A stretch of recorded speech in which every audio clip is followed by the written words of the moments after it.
Ал зеленый зонаңарды башыңарга урасыңарбы деген адам жок. Эми менде суроо. Кимиңер жооп бересиңер, эмнеде экөө мылжыңдап күлүп отурасың, 2 жаш бала. Мен көрдүм, муну сүйлөп атканда аябай күлдүңөр да экөө. Күлө турганда учур келет, ыйлай турганда учур. Менде бир сунуш бар. Ушу зеленый зона деген токтотуп койгонго бир добуш берип коюңуздарчы. Эми 2 метр квадрат ошо үйдүн астында каякта аукцион, не абсурдный вещилерди айтып атасың.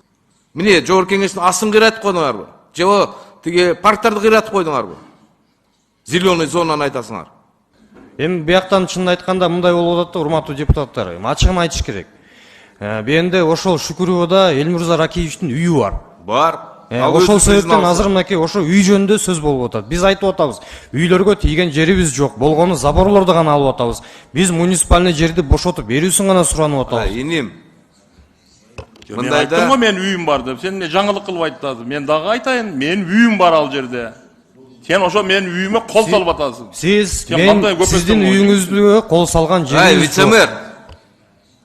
Бул мени баягы колхоздун метод менен элге ачык жарыялаган. А жерде менин үйүм бар.